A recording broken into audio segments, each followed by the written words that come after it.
যাচ্ছে সোনামুড়া বাজারের দিকে। আমি সমস্ত ব্যবসায়ী থেকে শুরু করে সমস্ত নাগরিক যে সুশাসনের সরকার চলছে সেই উন্নয়নের ধারাকে অব্যাহত রাখার জন্য বিপ্লব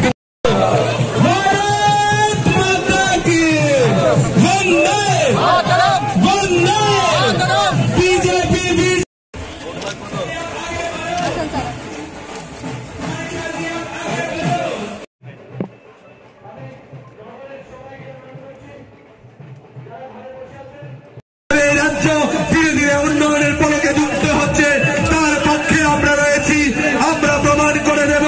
আপনারা রাস্তার দুপাশে দাঁড়িয়ে হাত নাড়িয়ে জানান দিন আমরা সঙ্গে আছি। আমরা সোনামুড়াবাসী রাজ্যের উন্নয়নকারী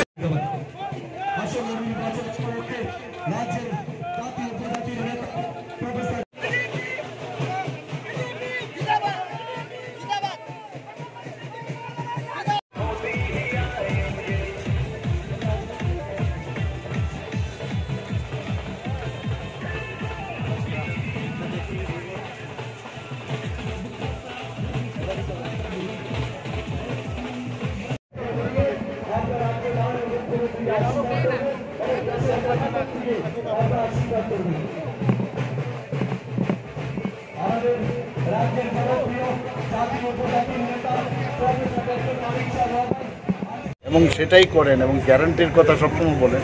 সেই দিশায় আজকেও এখানে পদযাত্রা আমরা করলাম। প্রচুর মানুষের রেসপন্স। শুধু তাই নয়, আমি এখন যাব আরেকটা জনসভা আছে, সেখানেও আপনারা দেখবেন মানুষ ভারতীয় জনতা পার্টির পক্ষে রায় দেবে। এটা বিরোধীদের সম্পর্কে কিছু বলবেন না? বিরোধী আর কি বলবো, উনি তো ইন্ডিয়া জোট ওরা নাম দিয়েছে INDIA। আস্তে আস্তে করে তো ভেঙে যাচ্ছে। এক এক জায়গায় এক এক রকম, ওরা ওয়েস্ট বেঙ্গলে একরকম নীতি, এখানে একরকম নীতি, দিল্লিতে আর একরকম নীতি, এক এক জায়গায় ওদের। আসলে এটাকে অ্যালায়েন্স বলা চলে না। অ্যালায়েন্সের নামে ওরা অ্যাকচুয়ালি মানুষকে বিভ্রান্ত করার চেষ্টা করছে এবং আমি নিশ্চিত যে অ্যালায়েন্সের কাজ কিছুই হবে। এখনো গাটি মনে করে নিজেদের তো ইন্ডিয়া জোট ওরা নাম দিয়েছে INDIA। আস্তে আস্তে করে তো ভেঙে যাচ্ছে। এক এক জায়গায় এক এক রকম, ওরা ওয়েস্ট বেঙ্গলে একরকম নীতি, এখানে একরকম নীতি, দিল্লিতে আর একরকম নীতি, এক এক জায়গায় ওদের। আসলে এটাকে অ্যালায়েন্স বলা চলে না। অ্যালায়েন্সের নামে ওরা অ্যাকচুয়ালি মানুষকে বিভ্রান্ত করার চেষ্টা করছে এবং আমি নিশ্চিত যে অ্যালায়েন্সের কাজ কিছুই হবে। আজকে তো আমরা সোনামুড়াতে আমি এসেছি। আমি তো সব জায়গায় যাচ্ছি। আমাদের ওয়েস্ট পার্লামেন্টারি কনস্টিটিউয়েন্সিতে আপনারা জানেন যে আমাদের